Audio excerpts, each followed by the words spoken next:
नाज़रीन ग्रामी, सऊदी अरब में जिद्दत लाने की कोशिश करने वाले मोहम्मद बिन सलमान इमाम मादी अलैहिस्सलाम की आमद से क्यों खौफजदा है? मोहम्मद बिन सलमान जिस तरह से सऊदी अरब को तब्दील कर रहे हैं वो ऐन अहादीस के मुताबिक है, जिनमें सऊदी अरब के हवाले से इंतहाई अहम पेशगोइयां शामिल हैं। सवाल यह है कि कुर्बे कयामत में अरब के बादशाह किन किन इस्लामी कवानीन को तोड़ेंगे, बादशाहत के नाम पर कौन कौन से शहजादे आपस में लड़ेंगे और इस्लामी रिवायात के मुताबिक ये सब कुछ कैसे और क्यों कर मुमकिन होगा। आज हम आपको अरब के खित्ते के बदलते हालात और इन हालात का कयामत की निशानियों से ताल्लुक बताने की कोशिश करेंगे। नाज़रीन ग्रामी, इमाम मादी का ज़हूर चूंकि अरब की सरजमीन पर होना है तो इस हवाले से सऊदी अरब काफी अहमियत का हामिल है।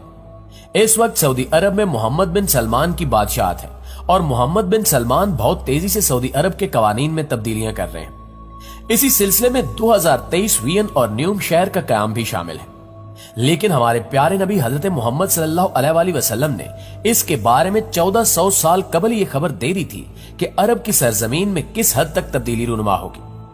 हजूर पाक सल्लल्लाहु अलैहि वसल्लम की एक हदीस मुबारक में बयान है कि इमाम महदी के ज़हूर से पहले अरब के 3 शहजादों में लड़ाई होगी। आप ये जानकर शिश्तर रह जाएंगे कि इस वक्त सऊदी अरब के 3 शहजादे हैं जो कि ताजो तख्त हासिल करने के लिए खुद को अहल समझ रहे हैं और मोहम्मद बिन सलमान ने खाना जंगी से बचने के लिए इनको अहम ओहदों पर तैनात भी कर रखा है। उलमा के नजदीक हदीस में जिन 3 शहजादों की लड़ाई का जिक्र आया है, मुमकिन है वो मौजूदा दौर के सऊदी शहजादे ही हों। मोहम्मद बिन सलमान ने कुछ इस्लाम मुखालिफ इकदाम भी उठाए हैं, जिनमें मौजूदा रमजान में लाउड स्पीकर पर पाबंदी लगा दी गई है, बच्चों के मस्जिद में आने पर पाबंदी, इसके अलावा तरावी की नशरियात भी बंद करवा दी गई हैं। इस तरह के इकदामात मोहम्मद बिन सलमान की शख्सियत को मशकूक बना रहे हैं। मुद्दा यह है कि इमाम मादी का ज़हूर होता है तो सऊदी शहजादे को अपने ओहदे से बर्खास्त होना पड़ेगा, क्योंकि जब इमाम मादी का ज़हूर होगा तो सब मुसलमान इमाम मादी को अपना रहनुमा और बादशाह मान लेंगे। दोस्तों, यूं तो नबी पाक सल्लल्लाहु अलैहि वसल्लम ने कयामत की बहुत सारी निशानियां बयान की हैं, जिनमें एक हदीस मुबारक ये भी है कि ऊंटों और बकरियों के चरवाहे बरिना बदन और नंगे पांव होंगे। वो एक दूसरे से मुकाबला करते हुए लंबी लंबी इमारतें बनाएंगे और फख्र करेंगे। आज अकल हैरत ज़दा है कि सऊदी अरब के शहर रियाज को ही देख लें। फलक बोस इमारत जा बजा सर उठाए खड़ी हैं और बुलंदो बाला इमारतों का ये मुकाबला आज अपने अरूज पर पहुंच चुका है। दुबई में बुर्ज खलीफा पहले से कायम था और अब बुर्जुल अरब बनने जा रहा है। बुर्ज खलीफा की इमारत दुनिया की सबसे ऊंची इमारत बनी तो साथ ही शहजादा वलीद बिन तलाल ने जद्दा में इससे भी बड़ी इमारत बनाने का ऐलान किया, जो धड़ाधड़ बनती चली जा रही है। यानी मुकाबला अपने अरूज पर है कि अरब दुनिया की इमारतें सारे जहान से ऊंची हो चुकी हैं और जो मेरे प्यारे रसूल हजरत मोहम्मद सल्लल्लाहु अलैहि वसल्लम ने 1400 साल पहले फरमाया था वो अब पूरा होता दिखाई दे रहा है। मॉडर्न सऊदी अरब अपना अरूज हासिल करने की तगोदौ में है, लेकिन यह भी कहा जाता है कि हर अरूज के लिए जवाल है, जबकि कुछ माहिरीन कह रहे हैं कि आने वाले दिनों में सऊदी अरब जवाल पजीर हो सकता है, जिसकी एक बड़ी वजह यह है कि सऊदी अरब से निकलने वाले खाम तेल का सबसे बड़ा खरीदार अमेरिका था। लेकिन अमेरिका ने सदर सद्दाम हुसैन को खत्म करके तेल की दौलत से सैराब मुल्क इराक पर कब्जा किया, जहां से वो लाखों बैरल तेल मुफ्त वसूल कर रहा है। तेल की गिरती मांग ने तेल की कीमतों को निचली सतह पर पहुंचा दिया है, जिससे अरब ममालिक का सुनहरा दौर खात्मे के करीब है। मगर यहां सवाल यह पैदा होता है कि इस जवाल के बाद क्या होगा। दोस्तों, अब जरा दूसरा रुख भी देख लीजिए। अल्लाह के रसूल सल्लल्लाहु अलैहि वसल्लम की एक और हदीस मुबारक है कि कयामत से पहले सरजमीन अरब दोबारा सरसब्ज हो जाएगी। कौन सोच सकता था कि सरजमीन अरब के सहरा और खुश्क पहाड़ों की सरजमीन एक बार फिर सब्जे से लहला उठेगी। जदीद टेक्नोलॉजी के पेश नजर पूरी दुनिया में ग्लोबल वार्मिंग और मौसमियाती तब्दीलियां रूनुमा हो रही हैं। नतीजा ये निकला है कि सऊदी अरब में बेमौसम बारिशें होना शुरू हो गई हैं। सऊदी अरब में एक सैलाब कुछ अरसा कबल आया था, जिसमें कुछ अफराद मौत की आगोश में भी चले गए थे, जबकि अरब सरजमीन जिसे पहले ही जदीद टेक्नोलॉजी के काम में लाकर सरसब्ज बनाने की कोशिश की जा रही है, अब वो कुदरती मौसम की वजह से भी सरसब्ज बन रही है। सऊदी अरब गंदम में पहले ही खुद कफील हो चुका है। अब वहां खुश्क पहाड़ों पर बारिशों की वजह से सब्जा उगना शुरू हो गया है। बारिशों की वजह से आखिरकार हुकूमत को डैम बनाना होंगे, जिससे पानी की नहरें निकलेंगी। इससे हरियाली होगी, फसलें लहलहा उठेंगी और यूं ये पेशगोई भी अपने तकमील के मराहिल से गुजरने जा रही है।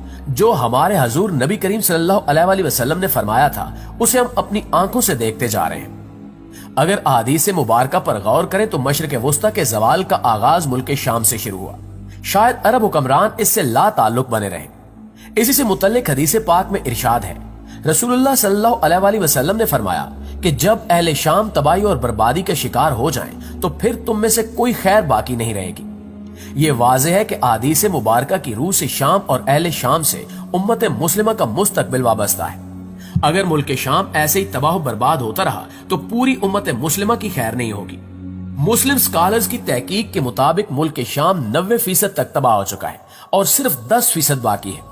यानी मुल्क शाम मुकम्मल तबाही के बाद अब नज़ा के आलम में आखिरी हिचकियां ले रहा है। इस हदीस मुबारका के हिसाब से अरब ममालिक के सुनहरे दौर के खात्मे की अहम वजह मुल्क शाम के मौजूदा हालात है। गोया कि नबी करीम सल्लल्लाहु अलैहि वसल्लम की एक और पेशगोई की अलामत जाहिर हो रही है या हो चुकी है। नाज़रीन, ख्याल रहे कि मुल्क शाम के मुतल्लिक इसराइल, रूस, ईरान और अमेरिका, इन सब ममालिक ने जो भी झूठे बहाने बनाए, इन सब का असल टारगेट जजीरतुल अरब है, क्योंकि कुफार का अकीदा है कि दज्जाल मसीहा है।